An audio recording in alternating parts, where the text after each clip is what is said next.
Upside down.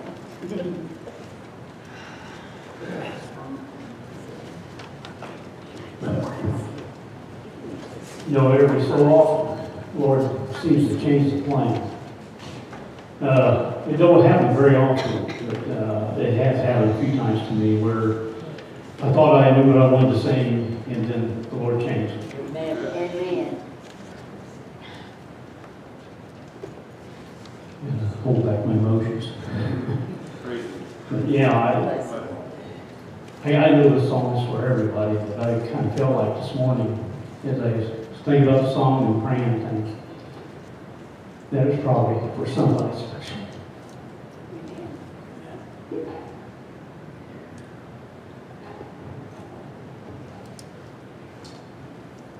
I told the Lord to let me cry this morning, so I had my eyes now. We'll see.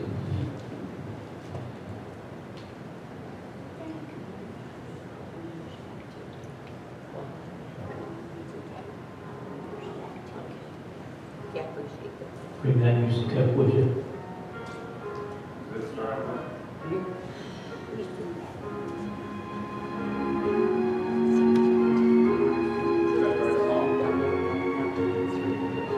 You let me down. Oh, it's track 30. Track 30. I think the pastor's getting experience back here. It's the first time I've ever seen him do it.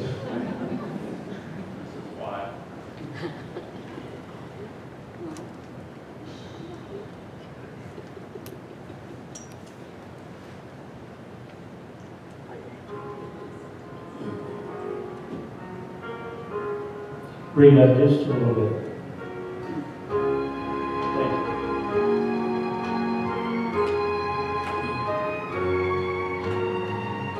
you. You let me down the rocky road to teach my feet to stand,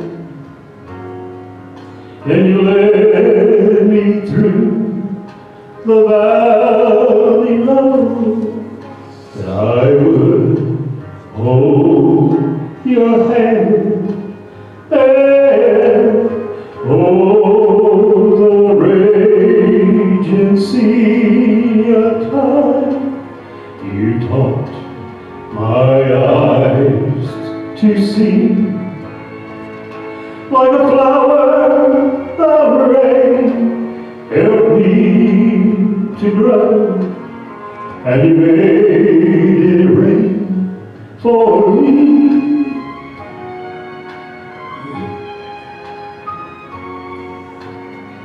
And we've been walking so many miles, and you have never failed. Through flame and flood I walk with you, and on the stormy gale, oh, no matter where your steps may go, and wherever they may lead, out in the desert so hard and dry, I know you'll make it rain for me. You formed the clouds with your own hand to hide the light of day, so that I will learn to trust in you all along the way. And Lord, I'll question those tears I cried while down on my bended knee. 'Cause when my soul gets thirsty, Lord, you make it rain for me. Oh, you make it rain.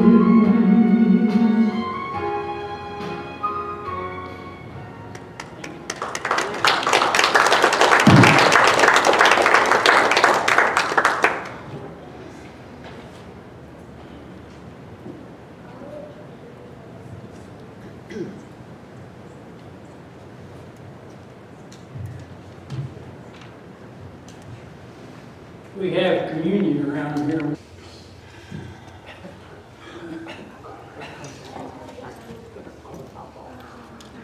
So whoever wants to come first, we're up to 3.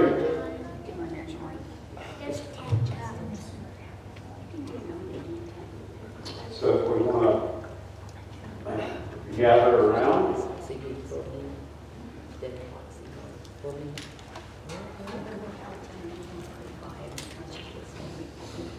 and it's 4. Joe.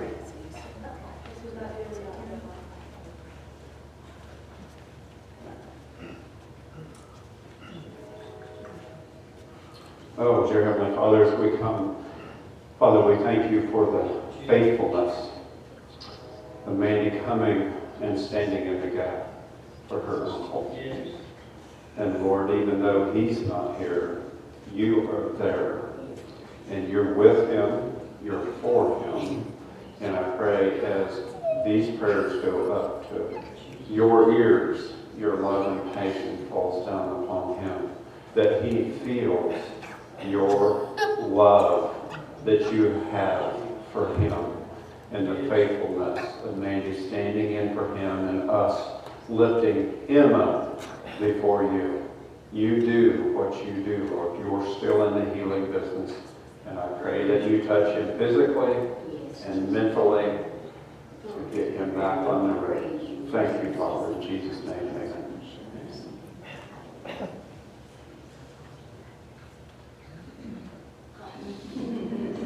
Yours, please. Your son. Woke up this morning with pain in his left leg. When I sent it, it was back. Father, as we come, thanking you. I feel the power, not just for Billy, but for all of these that's going to come forward this day. And Lord, that pain that you can take away at any moment. And I pray that as it started in his leg and went up, and that it stopped spreading. Then you take it right back to where it and out of his body, Father. And for all these faithful people that stand up before, trusting in what you do. And it's something that it's not like we've never saw it before. You do it every day, each day, to different people. May you choose Billy this day to do that, to heal. In Jesus' name, and amen.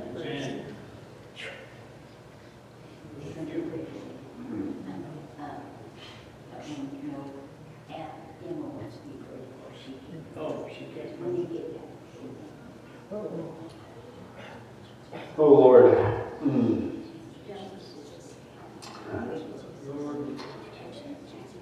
This gets so close and so personal with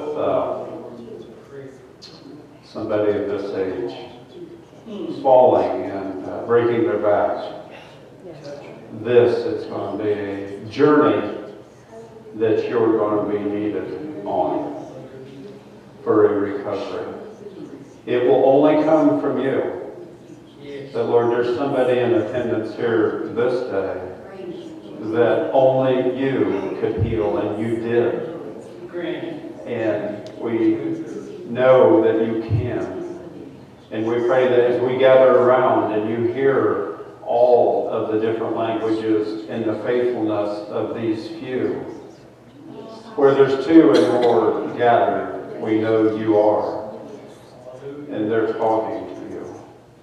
And our hearts are aching for her mother. Help Kathy and her mom as they go down this journey together.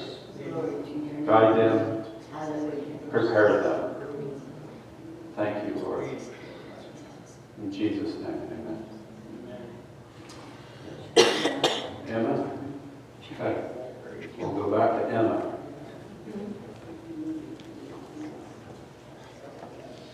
Always surround Emma.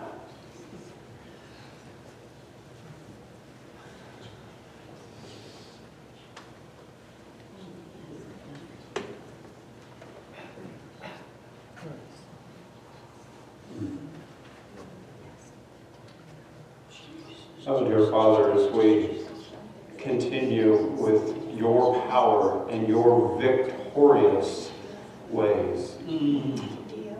She may not come often, but when she comes, her whole heart is here.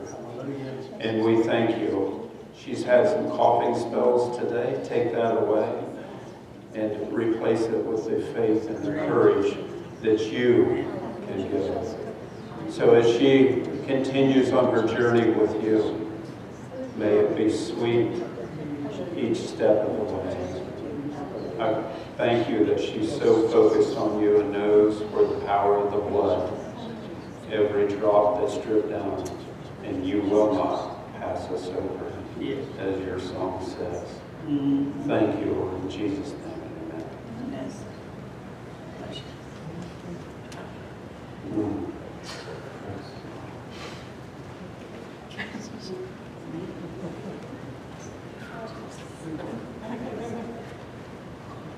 One more. I remember we had a service like this. I kept praying and praying. I said, one of these days there's going to be half the church come up here and get anointed. I think we're back to that day again.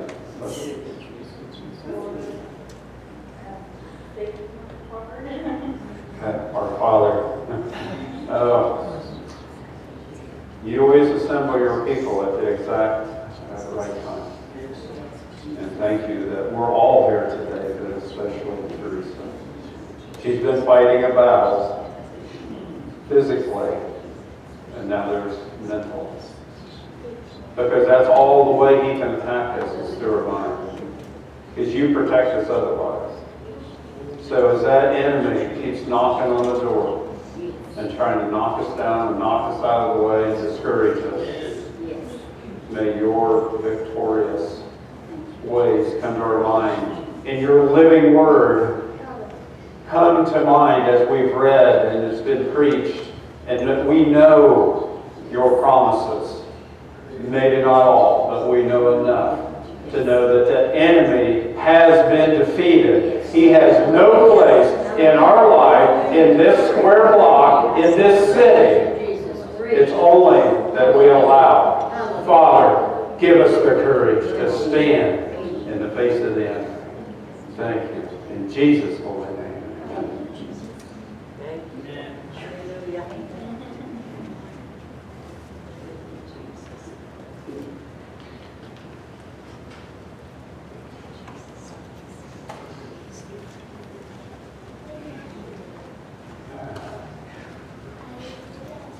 I'll see how cottonmouth I get today. I think I left my water back at the sound booth. If I get hacking around, someone can bring it to me.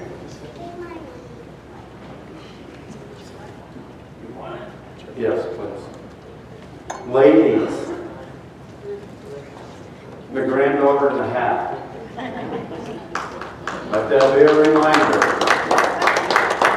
Someday, I just told them, I said, someday I know you guys are going to gang up. You're going to come in here and every woman in here is going to have a hat on and I'm just going to pass up. That could be next Easter or before. Yeah, that's right. Welcome. I don't say it too often, but I always mean it when I say it. This crowd will not be assembled again. We got people from the West Coast. We got people that don't come too often. We got a person in here that many have given up on. Amen. But God did. Amen. And he's Hallelujah. Praise God. Amen. Hallelujah. Welcome back, Mike. Amen. And to all of you. Yes. This is the living Word of God, inspired by God, our daily guide to righteous living. Amen. And I just got to get this out with the grandkids and stuff's here. And yesterday was out in the garage, and the little granddaughter, Hannah, she goes, "Papa, when you preach, you act like you're mad." And but then she twists her head and she smiles. She goes, "I know you're not mad." And where they go to church out there, their pastor's name is Brandon.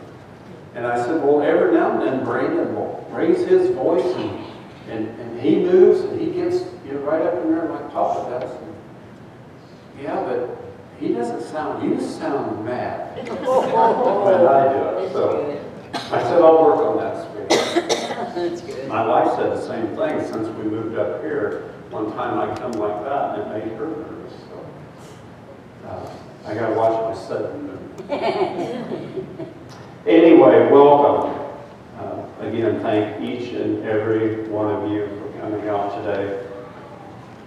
And some sermons I start out with what I call a quick hit, and that's the way we're starting out today with a quick hit. Last week we was in Joshua 6, about the Israelites when they crossed into the Promised Land. We ended up in Zechariah, and that's when Babylon, they was coming back from Babylon to Jerusalem to see the city have the rumbles, the ruin that it was in after they was taken captive out of Jerusalem. So they come in to the Promised Land with all the hopes, following the Lord, and it was titled Obstacles. And what was their first obstacle? That we all know that story. He led right into Jericho. And today we're going to be in Zephaniah chapter 3, and it's verses 9 through 20. So as I keep adapting with my notes, I've numbered them this time. And I can see already I skipped number 1. The title of the sermon is Restoration. So we'll see what Zephaniah has to say. And again, we're sticking with Jerusalem. I'm not sure why he's taking us on this journey, but it's a journey, and it's becoming a little clear with me with last week's announcement. But the obstacle, and when the camera went off last week, I was reading back through the notes, and I'd forgotten one. I skipped one yet again, as I've been doing about every week. And I said, our enemy is always watching and waiting. And that didn't make it on the tape, so I wanted to make sure and get it on the tape if anybody watched that, and then go to the next one. So they're watching and waiting. And I said that on the wall of Jericho, as they went around one lap 6 days in a row, how boring the enemy standing on the wall watching them do that, like, 7th day, here they go, another trip. So there's hardly anybody there, I'm sure, but they did the second trip. So now the buzz inside, hey, these guys are walking on around and around. So now those of the enemy, their good valiant warriors, is on the wall. And when they shouted, the walls came down. So you can imagine what happened to most of their valiant warriors. And then when they entered the city, they didn't have to face them.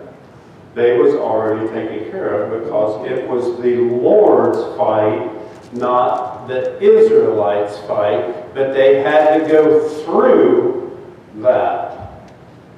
And I wrote dash on my note. He gave me that this morning. If you remember in the cemetery that we're all going to end up somewhere, we've got the year was born, we've got the dash, and then we're going to have the year that the Lord calls us home.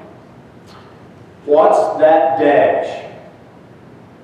So, the Israelites, when they crossed into Canaan.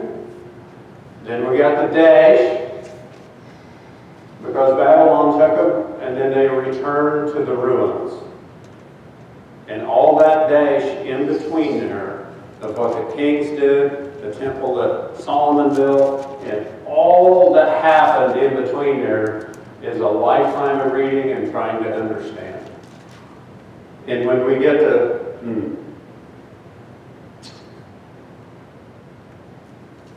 So the remnant, they went back to see the rubble, and the remnant was coming back to Jerusalem.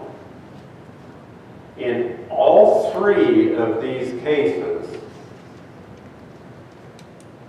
of the one we're ready to go over, there was a very common theme that happened. The same thing that happens to us. That we drift away. The Israelites drifted away when they was heading to the promised land, because the fathers didn't make it. It was the next generation. Once they got in, they took their eyes off the Lord after everything was built and going. And then Babylon, he let Babylon come and overcome them. So now they've come back and they see the ruin. So their obstacles, was it the wall? Was it the Jordan? Was it the ruin that they see? What is it in our life? And my expectations, I must say, but I'm kind of that way. I'll keep my expectations low. I guess if you aim low and you hit high, then you're pleasantly surprised.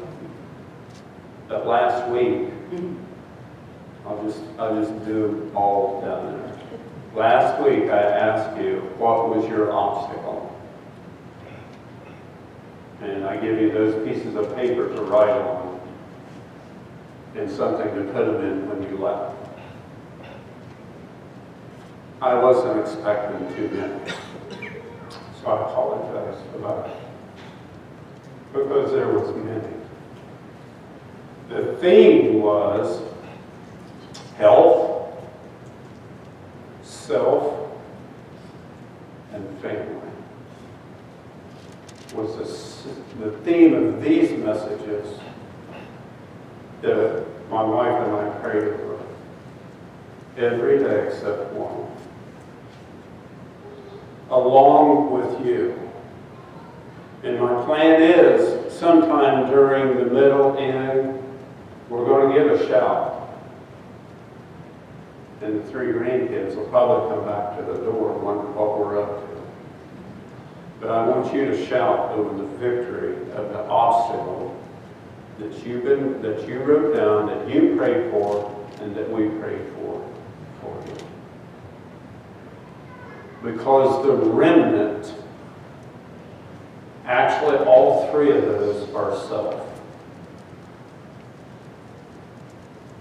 With my personal health journey, anytime I've had a health issue, it's been because of self.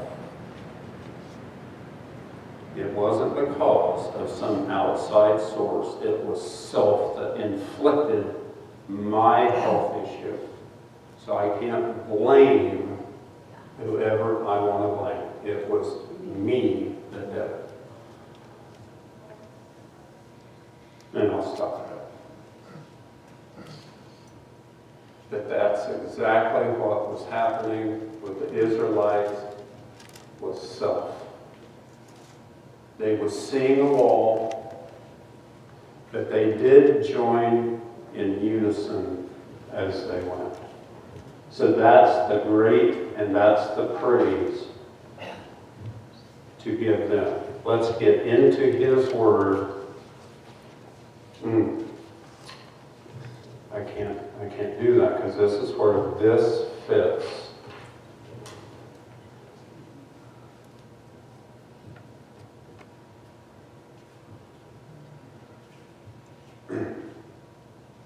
when He's building you, He's going to work in your life in a way that you don't expect. And really in a way that you don't want. For instance, He made David a king. What was the first thing David faced? Goliath. And if you follow David through the Bible, he had many, many, many other huge afflictions and trials. But the first thing he faced was Goliath. Just like the Israelites, the first thing they faced when they crossed over was Jericho and those walls. Joseph, instead of giving him a palace to reign in, he gave him prison and some pretty ornery brothers that dug a pit and threw him in. Again, all of the things he faced.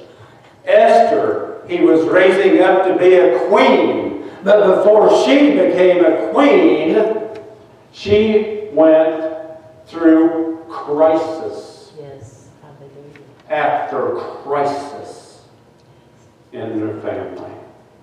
Praise God. And our great Moses, the leader that he didn't know he was. What did he give him? And when I read it, it says, the wilderness, which is true. But I believe the biggest trial was the Jordan. They led him through, and who was right on their heels? The Egyptians has gone from. So the enemy was behind them, there's a river in front of them, and no way across except Moses speaking to the Lord. Amen. And we know what happened from there. Yes. So, when those afflictions, those trials, the things that mold and make you come into your life, somehow let's praise the Lord. Yes. Because it's making you into somebody you wouldn't be without Him. What He designed you to be and to go and to say, He's molding you to Glory to God. be. Yes. Praise God. He doesn't give us what we expect, but what we need to become everything He created us Amen. to be. Because Hallelujah. none of us would choose some of the trials that we've went through Yes. and are going through. Zephaniah 3, verse 9. I did 1, 2. Ooh, see? That is exactly why I numbered them, because I see number 3 all highlighted, and I haven't did number 3. So all the papers that come down, actually I did it without telling you. Health, self, and family. Those 3 on number 3. That's what the theme was on number 3. Verse 9, Zephaniah 3. For then I will restore to the peoples a pure language, that they all may call on the name of the Lord, to serve Him with one accord. So number 4, pure language will equal worshiping God. Pure language will be worshiping God. We've been on enough mission trips, our family has, my wife and I has, that when you worship God, you don't have to understand the language. You understand the signals. You see their heart pouring out to God. You see them lined up outside a window like that has no window. They're looking in, seeking to hear and feel the love of God. Pure language.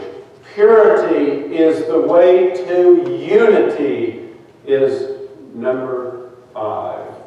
Unifying is like oxen, which would have been used in their day, yoked together.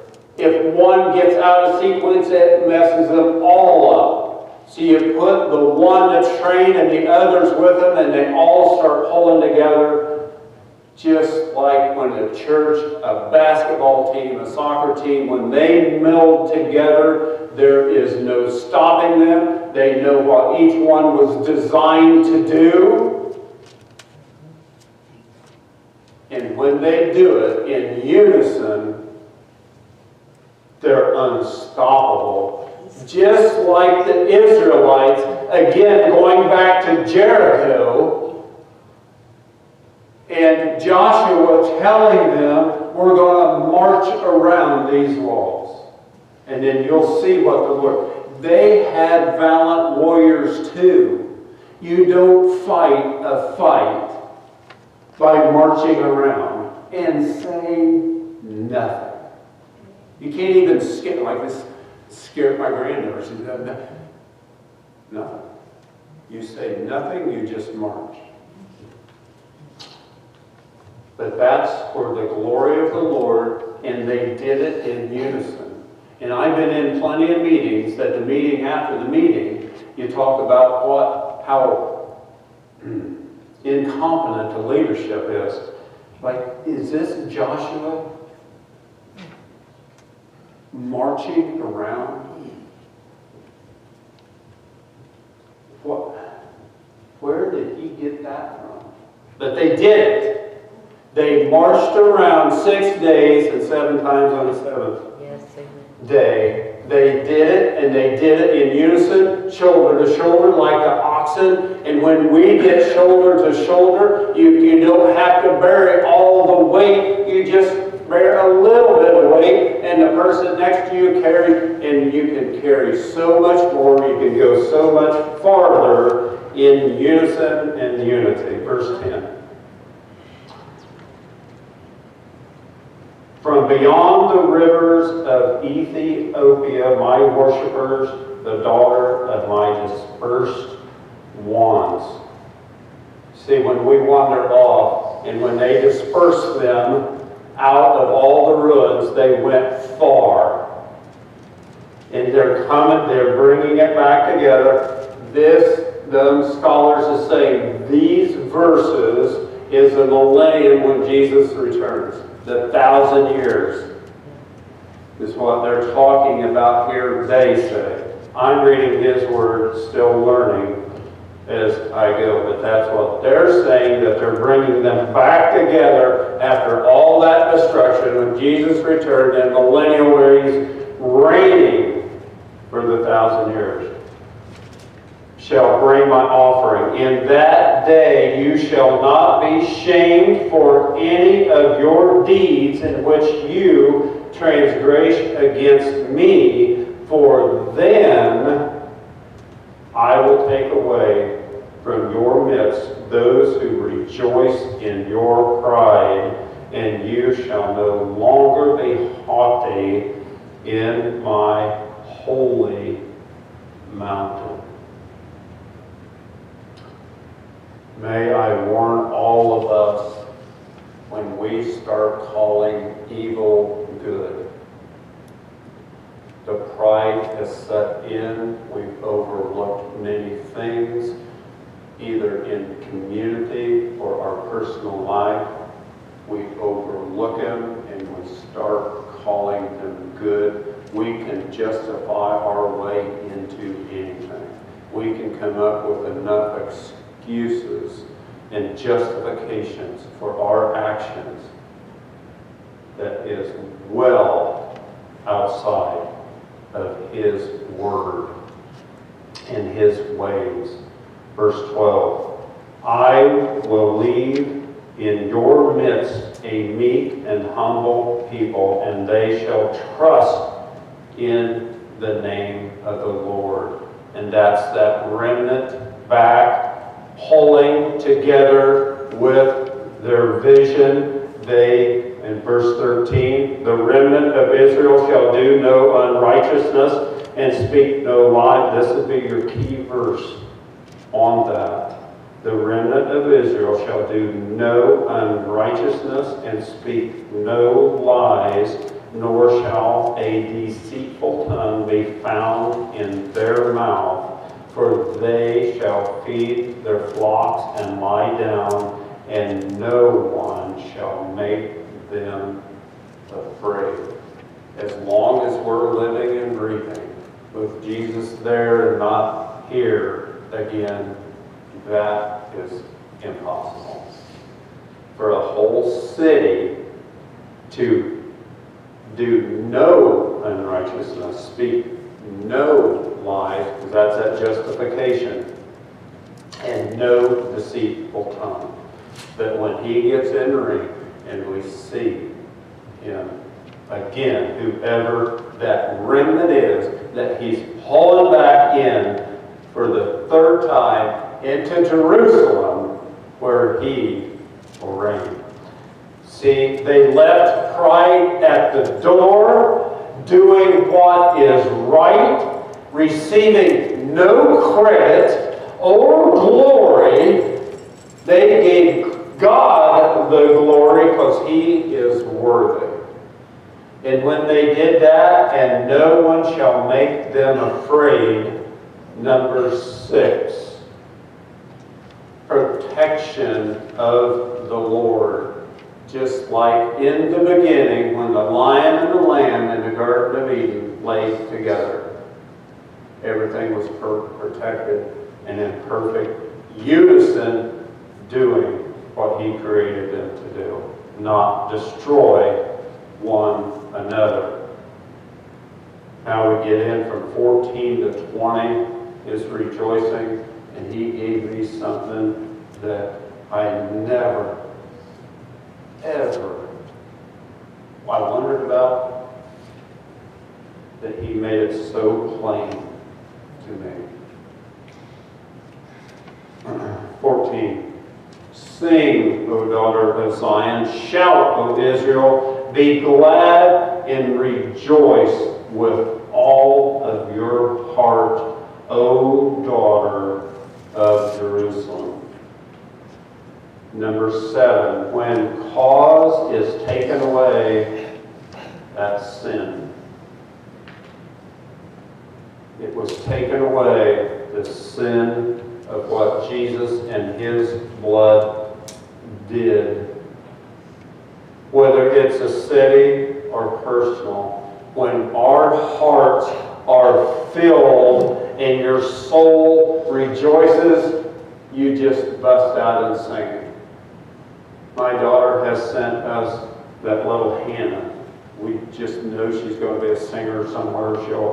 She'll be what Marcia was just doing a little while ago. She's going to be leading worship somewhere. I can see it as plain as I can see all of you guys. That she'll send us a video when she's by herself. And she's just singing songs that no one taught her. She just starts singing. It's just the joy that comes out of that little girl is so contagious. To see the Lord working in somebody like that. And that's us when we get filled with his joy. When our soul gets overwhelmed and we just start singing. Some of you just carry a better tune than others. Which would be me. I'm the other. Verse 15. The Lord has taken away your judgments. He has cast out your enemy. As was prayed today, the King of Israel, the Lord, is in your midst. You shall see disaster no more. The city will not be ruined again. He is back. When fear overtakes, number 8, when fear overtakes idle hands. Because you get afraid And when you get afraid, you get frozen. When you get frozen, your hands just go idle. And it's just so easy to, I guess, pick on family. My wife's not here, so it's my daughter and son-in-law. When here, most of us farm, we're raised on a farm, we know the farm, we use our hands, we fix things, we do things, we build things. But not everybody is gifted that way or do it. But we all use our hands in some way, some shape. He's a great advisor for Edward Jones, which he dresses like this most every day and goes and sees his clients. He's not working with his hands like me and you would think that we're working with our hands, fixing things, doing things. But what he does, and what he does well, if you want any type of food cooked and seasoned to perfection, if he ever fails at that, he can be a chef. I'll guarantee that. That's working with his hands. He may not even realize that, but coming from his job, he loves to come home exhausted. My daughter's exhausted with the kids, homeschooled, and I'll cook. And he cooks a fabulous meal using his hands. See, we don't have to put a hammer in our hands to use our hands. It's not idle in hands. He's worshiping and providing. That's a fabulous job.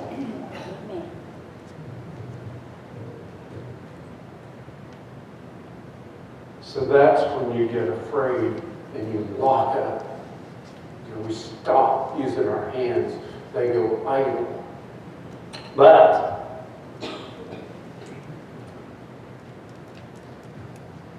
number 9. I'm lost in my scripture. It's when your hands, when fear takes over, you let your hands go weak. But the opposite is faith takes over. I'm not sure how I wrote that question. You raise your hands. And that's the part of worship. When we're worshiping the Lord, if I had to sit on my hands, just like if I had to stand behind here, I'd be a miserable man. If I couldn't move around and raise my hands and worship because of the faith in the Lord, of what He's done for me and for you. To watch you guys grow in the Lord.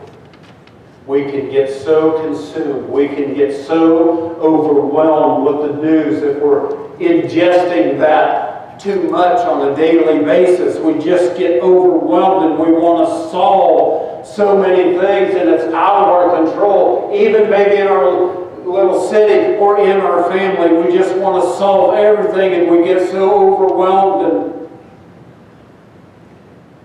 we've just got to call upon the Lord for His strength and His wisdom, and raise your hands for the affliction that's upon us and keep praying your way through it. Amen. Verse 17. The Lord your God is in your midst. The mighty one will save. He will rejoice. This is the verse. He will rejoice over you with gladness. He will quiet you with His love.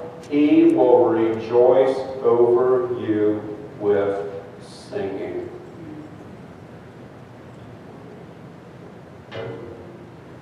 And as I stopped right there,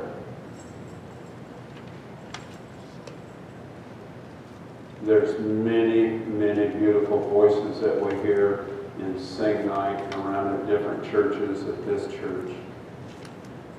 But there's something called the heavenly sound. And many of us will talk about that heavenly sound when we all get up there. You're going to have some Baptists and Pentecostal. We're all going to be dancing around. And I'm not saying that won't happen. And the singing and the rejoicing. But have you ever thought about your Heavenly Father singing over you. The joy that He has with you. We can look in the mirror again, as I say many times when we brush our teeth, the biggest enemy is the one you see in that mirror. That's the one we're trying to overcome with the Lord God Almighty. And if we think of Him singing over us, it overwhelms me to think that He would sing over me and the goodness that He's created us to be. And He'll quiet you with His love. Because it's just unspeakable. That it overwhelms us, it humbles us to tears and silence with hands raised, thinking the Lord sings over us. That could be the heavenly sound they talk about in Revelations. It's songs we've never heard. He's doing the singing, the heavenly sound. And it will quiet the birds of the morning will hush to hear His love pouring out for us. 18. I will gather those who sorrow over the appointed assembly, who are among you, to whom its reproach is a burden. 19. Behold, at that time I will deal with all who afflict you. I will save the lame, gather those who are driven out. I will appoint them for praise and fame in every land where they were put to shame. So as they scattered, and He brings them back. But I want to go back up to the second. I will deal with all who afflict you. Some of you, this is going to be the third time you've heard it. Some of you, it's the second time you've heard it. And some, it'll be the first time you've heard it in the last 10 days. John Powell, and I see the smiles that you remember me saying this. His statement he made in 1678, as I said, I have no idea who that guy is, but his sayings went forth. John Powell in 1678 said, you give the average Christian 2 or 3 years without affliction in their life, and they're almost worthless. If we don't have something that absolutely draws us to the Lord, that affliction that's in our life, whether it's health, self, or family, that's drawing us to the Lord, will be just like the Israelites, and ignoring God, will fall away from Him, will walk away from Him, and you don't think you can do it. And I go back to Moses. Less than 40 days on the mountain, what did the Israelites do? They made a golden calf and started doing the abominable things. In less than 40 days. Never underestimate the power of your flesh and where your mind will take you. Those afflictions keep you drawn to Him, relying upon Him. Yeah, I wouldn't pick the ones in my life either, just like you wouldn't. But it keeps me going to Him and helping. Verse 20, as we wrap this up. At that time, I will bring you back. Even at the time I gather you, I will give you a fame and praise among all the peoples of the earth when I return your captives before your eyes, says the Lord. The hardest thing any of us, man, I have skipped over virtually all this, haven't I don't even know what one. I did leave off at 9, didn't I?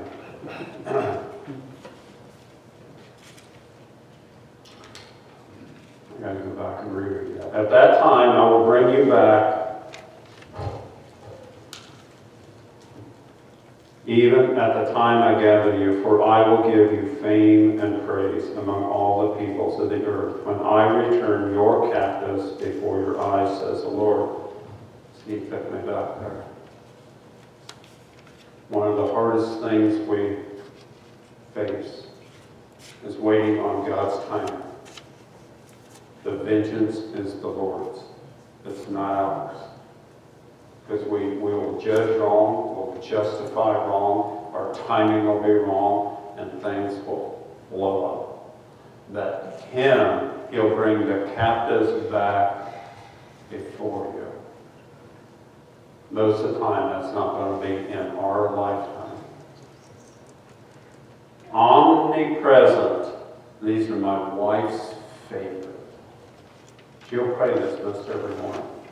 Omnipresent, all places at once. That's our God. You see, when the Israelites was going in, He was with them. When He was there and fallen away from them, He was with them. And now He's gathering them back up and bringing them back. All places at once. Omniscient. He's all-knowing. He knows what's going on in your life, the battles that you're fighting. He is all-knowing. And He's helping you even though you may not see it or understand it or want it. He's helping develop you into who He knows you can be. Omnipotent. All-powerful. There's nothing that's going to defeat our God. Amen. I'm going to wrap it up right there. Feel like I've delivered His message.